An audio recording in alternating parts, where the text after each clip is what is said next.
You're listening to Civic Media. You can tune into any of our live shows on any radio station across the state with the Civic Media app. Find us in your phone's app store and listen anytime, anywhere.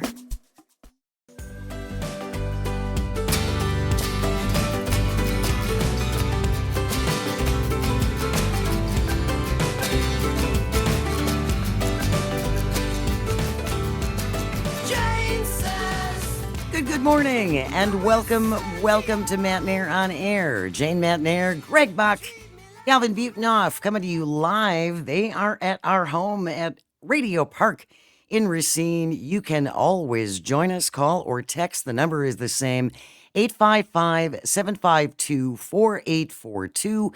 You can also leave a comment if you're watching on the live stream on Facebook, YouTube, and what used to be Twitter. Coming up on the show today, very much looking forward to this, guys. Amy Tubbs is a journalism teacher at Pulaski High School, and they have done a really good job over the years of really doing an excellent job of keeping an eye on what's happening in Pulaski. This is an example of yet another news desert. We've talked about this many times, that there are a lot of areas where there is no local news, there's no local reporting. So we have high school journalists who are stepping in to fill in that gap. So Amy Tubbs is going to be joining us a little bit later on this hour. Next hour, we are going to talk about immigration in the U.S. One particular story out of Madison this morning involving a nanny. So we will be talking about that. Also, next hour for Audio Sorbet after the 10:30 news. That's the part of the show where we lighten things up, get away from the news, and talk about lighter, sillier things. Today, I believe it was yesterday, Calvin and Hobbes, the cartoon, celebrated an anniversary. So we were talking about this. Cartoon strips used to be a big part of our lives. Oh, yeah. So what were some of your favorite cartoon strips from back in the day? Does the paper even have them anymore? That's a great question. That's a I fantastic... subscribe to the Journal Sentinel online. Yeah. But I don't actually get the physical paper anymore. But we're going to talk about favorite cartoons, comic strips from years gone by. And then we'll wrap up the show, as we always do, with This Shouldn't Be a Thing. Today it's the Take a Bite edition. Stick around for that. Wanted to start off with this, though. Senate, this is from the Wisconsin Examiner. Baylor Spears with the byline, Senate passes bill to eliminate 400-year veto and redefine abortion. A bipartisan group of senators also approved a bill to bar health care for undocumented immigrants. This is their last floor session of the year in the Wisconsin Senate. Did they take up things that Wisconsinites have said repeatedly they would like medical marijuana or red flag laws or universal background checks? No, they didn't do any of the things that Wisconsinites have asked for. Mm-hmm. I don't know that that's a surprise. No, of course not. And now they get to just make laws on things that are already laws. Jane, about the health. Yeah. I don't know if you know this, but at the Matt Nair on Air State House we have here at Radio Park, I'm putting forth a bill that's going to say that murder is bad. I hope you join me in my bill that says murder bad, Cool Ranch Doritos rule, and Baja Blast should be available every day of the year. That's what I'm doing with it's about as much as they're doing up there in Madison, because again, we talk about this over and over again. People of Wisconsin, regardless of their party affiliation, have made it quite clear about the things on which they find important. And it is education, it's childcare, it's healthcare, it's quality of life, affordability, and the State House is doing none of those things. No, they do what they want. They do what they essentially. want. They do what they want. But they go on Twitter and they talk about all the terrible things that are happening in Wisconsin, how Tony Evers is so terrible, and property taxes and energy bills. Well, okay, he's the governor. That's true. But if there was something you wanted to do about it, then do something.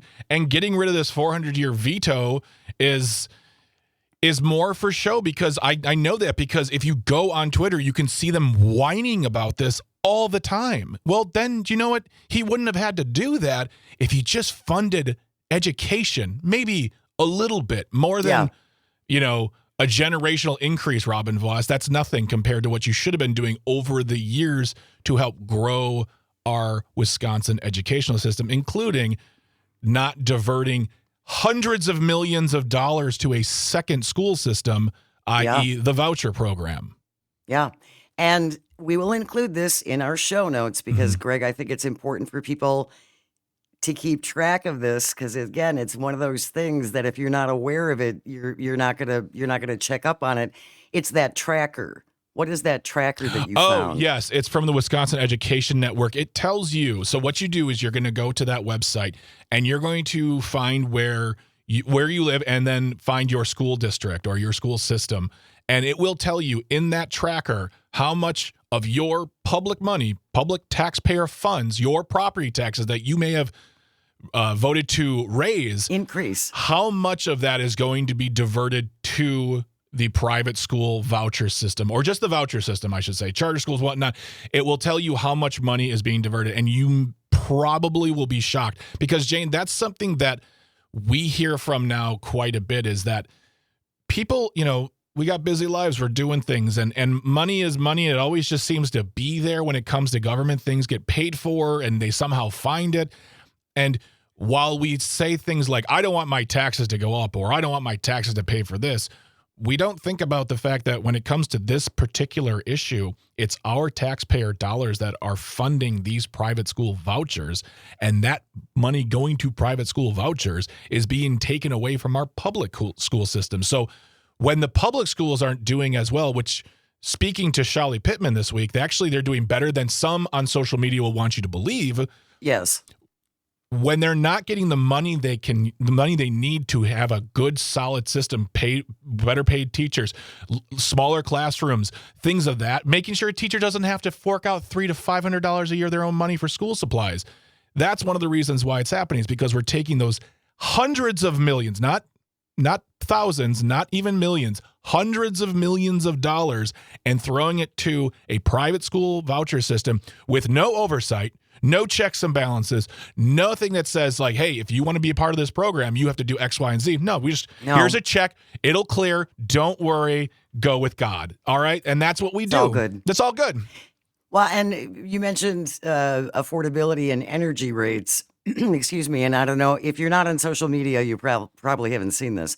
But Wisconsin Republicans have been all over this week about these rate hikes that are coming from We Energies. Mm-hmm.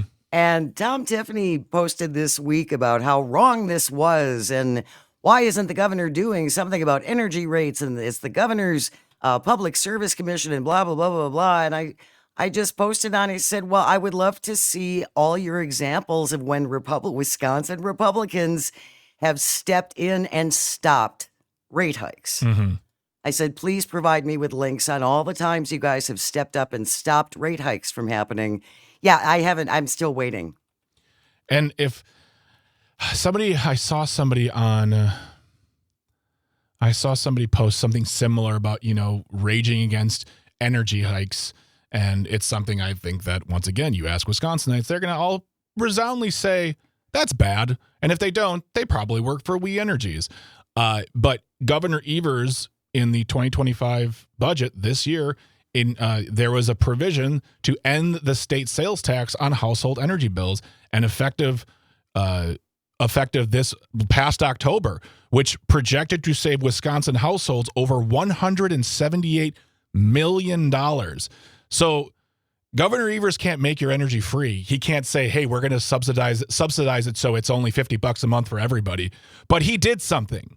He did something for us, $178 million. And that might not be a lot in the long run, but every bit counts. I mean, you take all that sales tax over a year, that could pay for some groceries. That could buy some school supplies. That could fix a car or whatnot. Pay for a week or two of childcare. But yeah, he did something. Now, what are you going to do? Because last time I checked, Tom Tiffany, all these other people who are on social media, they're not really like raging against big corporations. They're the ones taking the money. And I don't really see them standing up to them. Do you, Jane? I don't. No. Shockingly, no. And Again, Tom Tiffany and all the Republicans talking about what a disaster the ACA is. They've all been in office for a pretty long time, and I don't recall them ever doing anything about this or presenting their fabulous, wonderful, better than the ACA healthcare plans. If you are just joining us on Matt Nair on Air, we are talking about an article from today's Wisconsin Examiner about the final session of the year for the Wisconsin Senate. They passed bills eliminating the annual $325 revenue increase for school districts. It will define abortion to not include treatment for ectopic pregnancies and also block state and federal dollars from being used on health care for people who are not here legally. Senate Minority Leader Diane Hesselbein said she's dismayed and disgusted that lawmakers weren't taking up bills that focused on affordability. Yeah, they didn't do that, and the Republican legislature is the one that sets the agenda. Yes. Right? I mean, the last time I checked, Jane, and I'm as one person on the live stream called me an idiot. From what I understand, the people in power, who are the Republicans, are the ones who take up the bills. So it's not like the Democrats, or as they would call them, the Democrat Party, are the ones who are blocking anything. And also, the 400-year veto, and I might ask Dan to, we might talk about it with him on Friday. I would like to have him maybe explain a really quick version of this timeline, because people hear the 400-year thing and they... The increase, yeah. And they'll either say yay or boo and not maybe know a lot. And I'm one of those people who don't know every single detail. But what I do know from this is that this is yet another way the Republicans are suffocating money out of the educational system here in Wisconsin. It's not about affordability.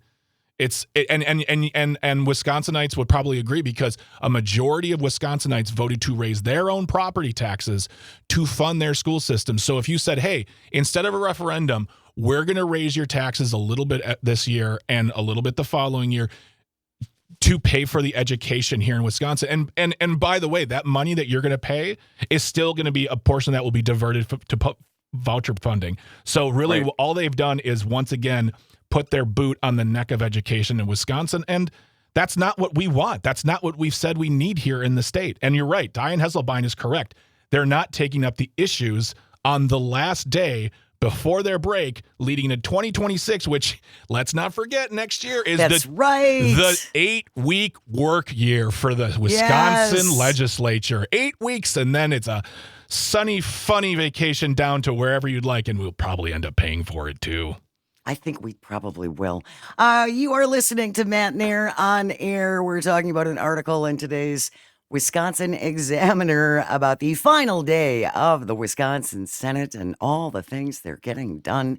When we return, some pushback. We talked about this a little bit earlier on sports betting in Wisconsin, and from a group that you might find surprising. We'll have all the details coming up. Stay close.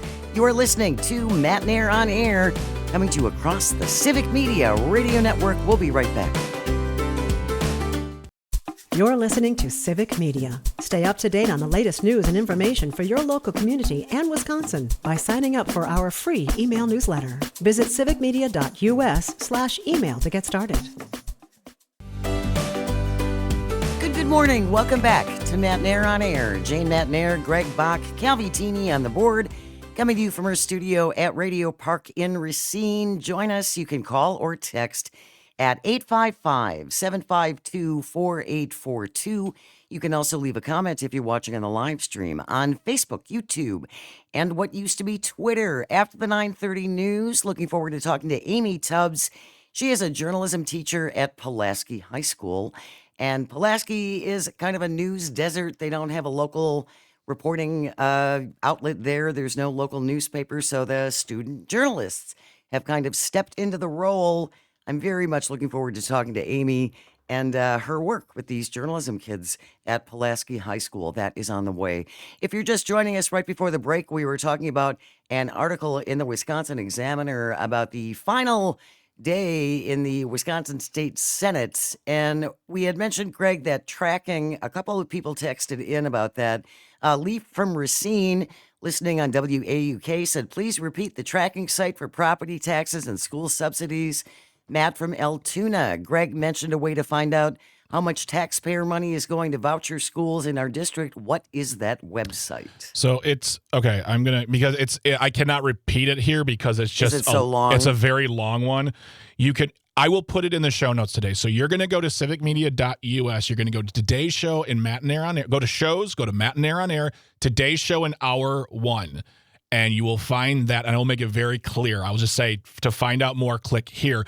It's from the Wisconsin Public Education Network. It's their 2024-2025 Privatization Impacts by District. So you will go on there, you'll click the link because it's a lot of ones and zeros and Z's. But you're going to go in there and you are going to type in your school district, and you are going to then just scroll down, and you will find how much they spend on your school district. So I'm just going to pick one at random right now. I'm looking at Baraboo. Baraboo has about 138,000, about statewide, $1.13 million from the Baraboo to school. Private and voucher schools? To voucher schools. So you go to that link, click that link, type in where your school system is, and you'll find out how much is spent there. And you won't be surprised to see some of the bigger cities spending a lot of money on this. So it will be there for you. I suggest you bookmark it and tell your friends, because again, This is a topic that gets real murky, gets real nuanced. There's a lot of weeds involved in it, and you can easily be like, I don't know what's going on. Just know this. You as a taxpayer spends money on two school systems. We're funding two separate districts. For one for everyone, one for some, and the one for some has no rules. Yeah. Again, go to civicmedia.us. At the very top, it says shows. Click on shows. Go down to Matinee on Air. And then if you click on hour number 1 from today, that will have that link in there. Go to civicmedia.us. Yeah. We did talk about this not too long ago. Jesse Opoyan in the Milwaukee Journal-Sentinel has the byline today. Backers of legalizing online sports betting confront conservative pushback in Wisconsin. The bill that would allow online sports betting in Wisconsin getting opposition, not a surprise, from companies like DraftKings and FanDuel. And now the Wisconsin Institute for Law and Liberty is out saying this is a terrible, terrible, terrible idea. Well, not only that, but luminaries like Dan O'Donnell and Vicky McKenna, they hate this idea. This is just... They do. Ew, boo, no. And personally, I don't think this is a good thing. I don't think this is good for anybody. I mean, I don't. My thing is that we do it anyways. You have certain abilities to do it anyways. And if we're going to regulate it, and somehow if the state can make money off of it, if we can somehow gather tax revenue from it, then yes. But if you're telling me that it's not a good thing because DraftKings and FanDuel don't like it, I don't care. That doesn't bother me at all. That's not my issue. Yeah. My concern is that gambling addiction is real, and gambling can cause major, major damage to families because people lose their entire life savings. And I understand that point, but I'm gonna harken back to conversations we had about marijuana legalization. We cannot not do something because some are affected by this. Those people should seek treatment, whether it's for drugs, gambling, whatever that may be. But if people, we tried doing that once before in the 20s. It didn't work at all. Prohibition just is not a thing. Prohibition doesn't work. And whether we're talking about hemp, THC, we're talking about weed, we're talking about alcohol. If you find a way to legalize it, find a way to regulate it, and then put forth at least support for programs that can help those who are affected negatively by it. But this is it's just sort of a terribly kept secret here in Wisconsin. And the memo from the Wisconsin Institute for Law and Liberty, love saying that name, they said, instead of reforming inconsistencies in our current law, these bills attempt to end run around federal law and the state constitution, expanding and exposing an already broken, illegal statewide gambling. I mean, that's the thing. Then just make it illegal or make it legal. But it just feels like we're just not really, just feels like weed, Jane. This feels like the weed topic. Well, and it's interesting because, I mean, this is bipartisan legislation. Yeah. There are Republicans who signed on to this. Mm-hmm. So, yeah, it's kind of interesting how all of a sudden there's such pushback about this. Howard Markline and Chris Alfheim, like those two names, not people you see at the lunch table together usually. And Right. what you're seeing though is Wisconsin Institute for Law and Liberty, the radio people, FanDuel, DraftKings. I don't see a lot of politicians saying this is not a good idea. It feels like this is going to go through. Once there's tribal consultation, it feels like this is going to happen. Well, and again, it's about money, isn't it? And who feels like they might be losing money? Really, that's kind of what that is. Jane, I really feel like this whole deal is going to just bankrupt FanDuels and DraftKings. It's really going to chip into those billions. What will they do? Yeah. We have news coming up next, and then we're going to talk about high school journalism on the other side with Amy Tubbs. Stay close. You are listening to Matt Nair on Air. This is the Civic Media Radio Network. Don't go away. Good morning and welcome to Matt Nair on Air. Jane Matt Nair, Greg Bach, the board lord, coming to you from our studio at Radio Park in Racine. You can always join us. Call or text. The number is the same at 855-752-4842. You can also leave a comment if you're watching on the live stream. Good morning, live stream on Facebook, YouTube, and what used to be Twitter. We are very excited to be joined by our next guest. She is the journalism instructor at Pulaski High School. Amy Tubbs is here. Good morning, Amy. Thanks so much for joining us. How are you? I'm great. Thanks for having me. Absolutely. We reached out to you because of this great article that Calvin found in the Wisconsin Watch. And it says, meet the teens, keeping this Northeast Wisconsin village from becoming a news desert. Pulaski News is a fixture of the community and a tool to prepare students for the workforce and the last official source, keeping residents informed about hyper-local action. So tell us about the importance of Pulaski News. This has been a really important part of that community for a long time, from what I understand.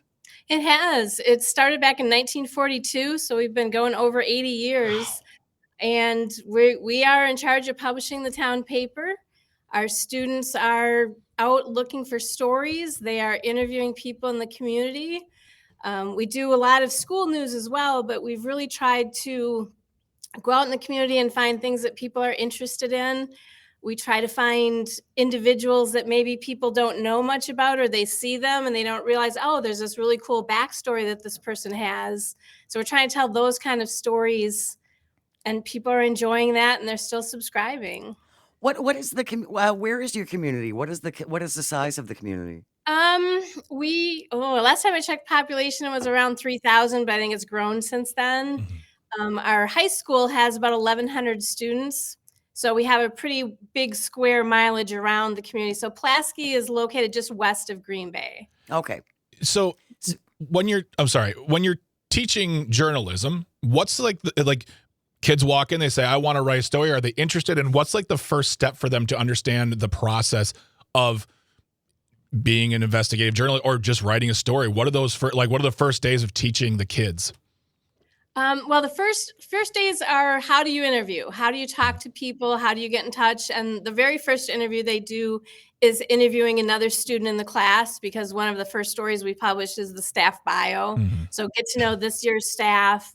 And it's just really interesting because of how people communicate these days. They are so used to just texting each other or Snapchatting or, all those different things that when it comes time to sit down eye to eye and talk to somebody, they're a little nervous, and even if it's another student in the class and they already know them, we're a little nervous about that because we don't do that in our daily life. So we do a practice with that, and they write their first article, and then we start sending them out community events. We talk about who wants to, take photographs. We have a staff meeting every Wednesday, and we sit down and we talk about what are some things coming up in the community that we're aware of in school, who wants to cover what. So they have choice in the stories that they're going to cover. But we also say, well, we really need to cover this story. It's important. Let's get somebody on that, But that is how a newsroom works. You have editorial meetings. You have assignments. These are the cover, The news editor decides what's important, right? And what needs to be covered, and then you send people out from there. Are they covering like really exciting things like school board meetings and town, utility board meetings, or not necessarily that kind of news? Not necessarily that kind of news, but if something comes out of one of those meetings that's important, like one of our local parks just got an upgrade. They applied for a grant, and there was this super old footbridge in the park that has been removed, and they're putting in the new one that's just about finished. So that kind of thing might come out of it, but we're typically not sending them to the meetings like that. I'm curious about the kids who walk in and say, I want to try this. I want to take this class. Because as you said, we don't live in a world now where young people, and even people my age in their 40s, aren't sitting down with a newspaper, I think, and I don't mean this offensively towards them, but aren't appreciating the process of journalism, of that, the fire inside to find a story, even if it is going to a town meeting and reporting and making sure that I am the voice that gets this news to the people so they know, because someone out there wants to read it. But do you have kids coming through saying, I don't know what this is at all? Or do you have kids who's like, my parents raised me on newspapers, I know what to do, and I really want to do this? So like, what's the spectrum of children who come through and their interest in the topic? We really have a variety of everything. We have the kids that come in like, well, I like to write, so I thought I'd try it out. We have kids coming in that, oh, my parents were in this, or my grandma was in it, and like, hey, they said I have to do this too. Mhm. So it's kind of a family line, which Yeah. is, I think that's really cool. Yeah. Like, hey, we know this is important. It was valuable to us. We Mhm. think it was valuable to you. We do have in school a broadcast journalism class. That's amazing. Those kids, yeah, it's really cool. Those kids produce a weekly like TV show Mhm. for our homeroom about the events in school, but then they're also the ones going out and they're broadcasting football games, basketball games, the sports events, and they've got kids that are doing the commentary. So Yes. sometimes there's crossover that they're doing that. Like, I really like this journalism thing and I want to come in. Mhm. Sometimes we get kids that are like, well, why not? I'll try this. They realize, yeah, interviewing is not my Not thing. my thing. Yeah. And they turn like they're great photo journalists. So there's really a huge variety. If you're just joining, Sometimes- I'm sorry to interrupt. If you're just joining us, Amy Tubbs is our guest. She's a journalism instructor for Pulaski High School, which is located a little bit west of Green Bay. And we're talking about Pulaski News, which is the big and only newspaper in that community. Amy, I'm curious, you were talking about the kids learning how to interview. I'm wondering if the students who are involved with this paper, if you have noticed that they have developed better interpersonal communication skills by doing this job. I think so. Especially we'll get some real shy ones in that love to write. And at first, they're sending me emails in class, like when I'm, 10 feet away from them because they're nervous to talk in person. And yeah, that's kind of a thing these days. And Yeah. then by the end of the class, they're coming up, they're having a conversation.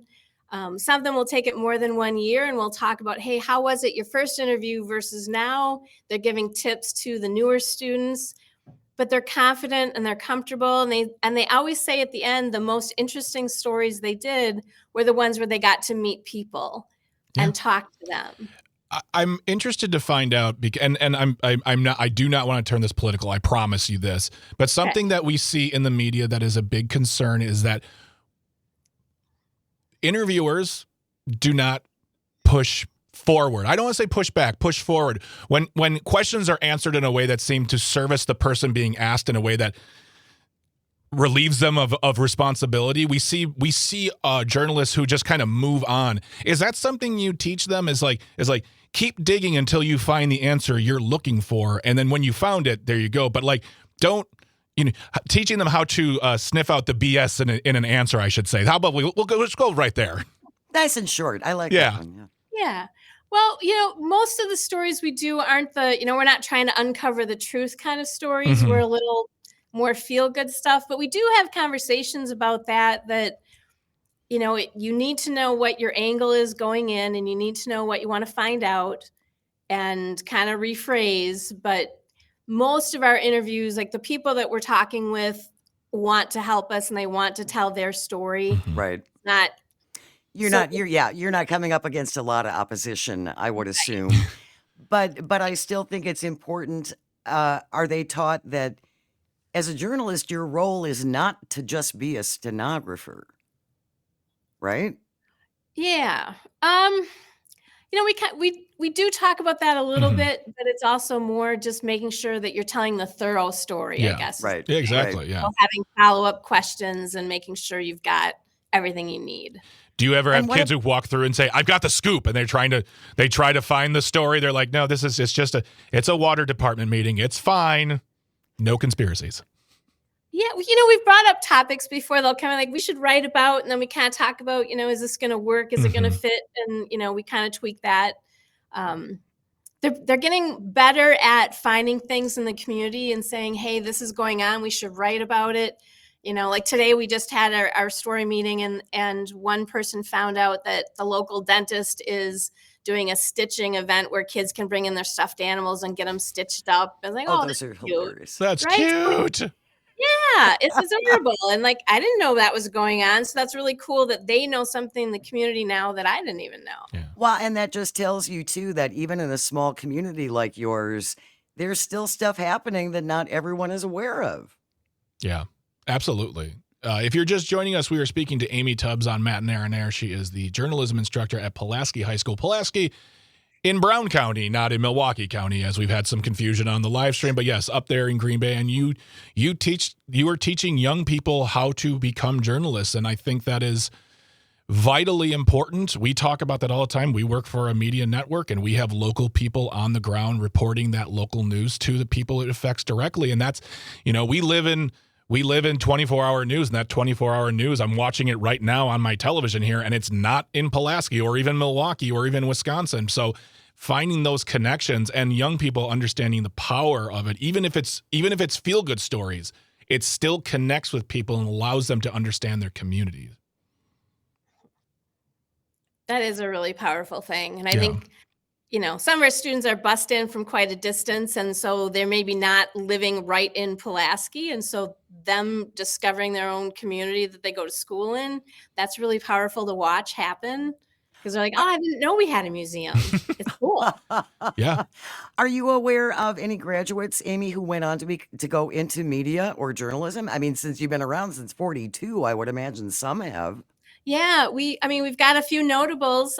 Jackie Bonashinsky in 1988 won a Pulitzer Prize for feature writing, which is just incredible. Yeah. That's Wow. amazing. And this past year, we had two students. They're working at different TV stations, Bella Van Lannen and Holly DeRuyter.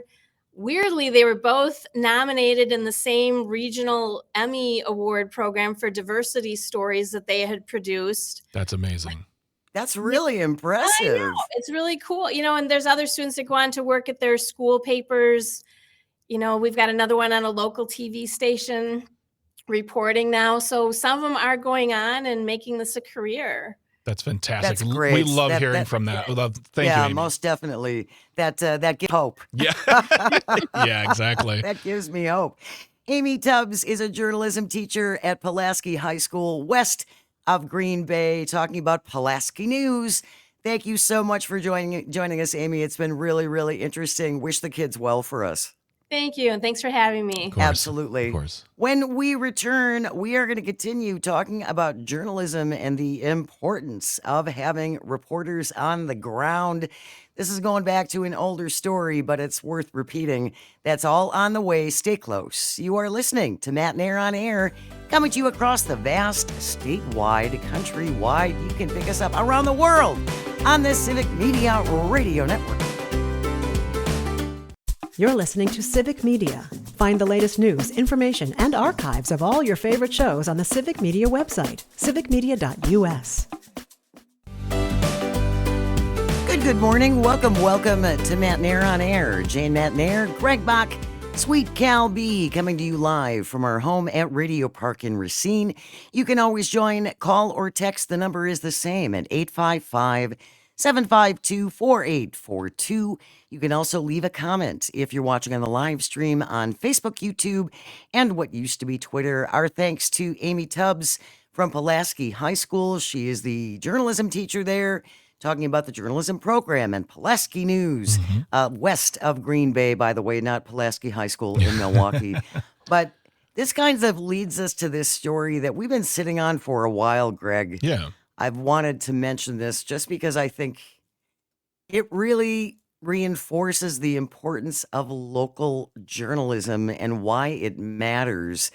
This goes back a couple of years to a Kansas County local newspaper that all started.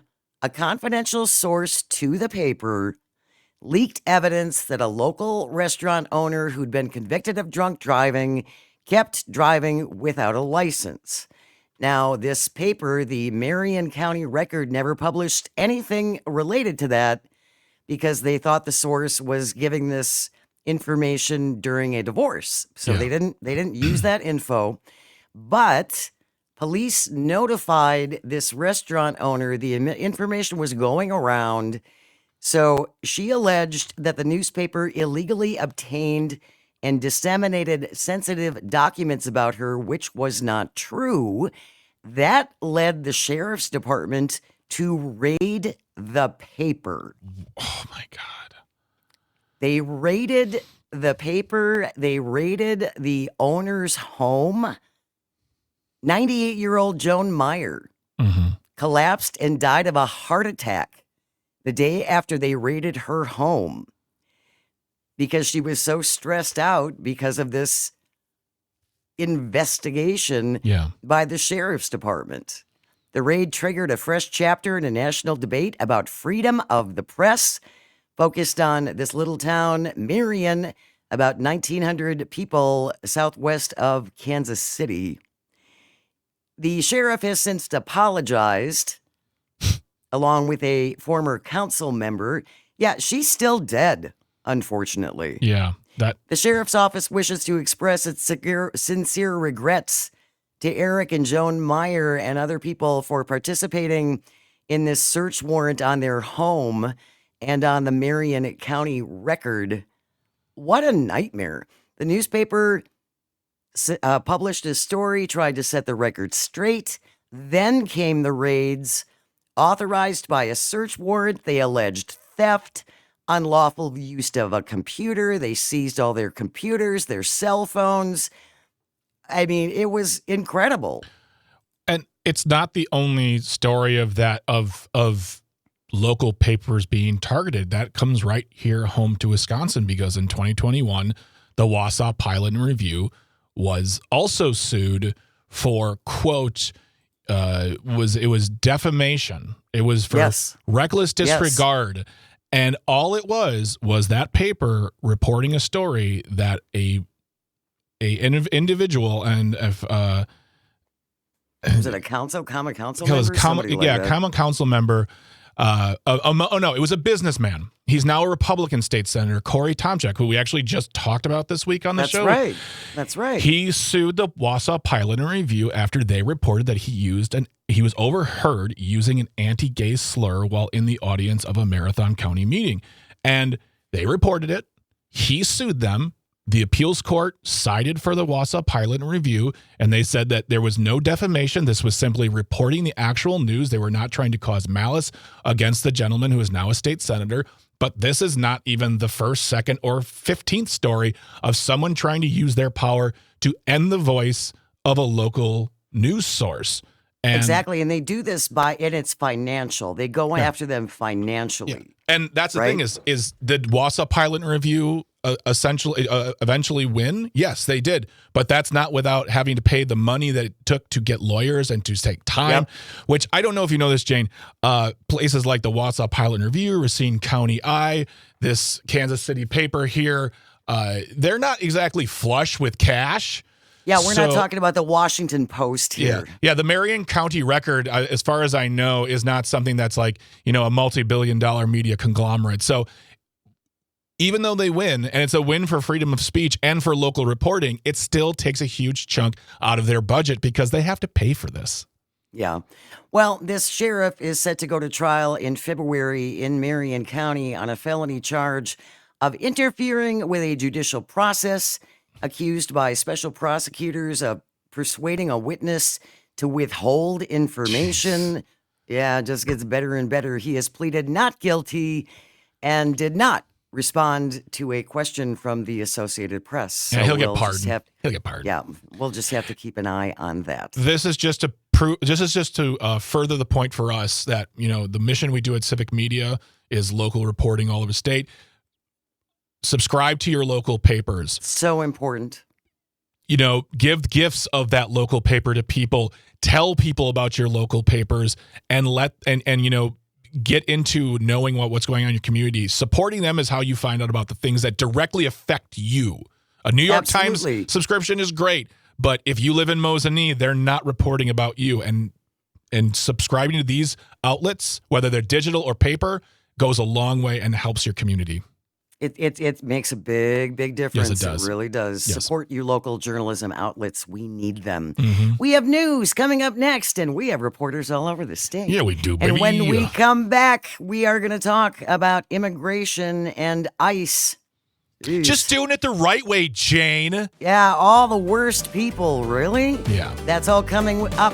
Stay close. You're listening to Matt and Air on Air on the Civic Media Radio Network. The national news cycle never stops, but it can be hard to find news about your local community. Civic Media is dedicated to providing quality local and state news coverage across Wisconsin. With the Civic Media app, you can get notifications about local stories that matter to you and your community. Find the free Civic Media app in your phone's app store and choose notifications from the menu to tell us what kind of news you want to hear about.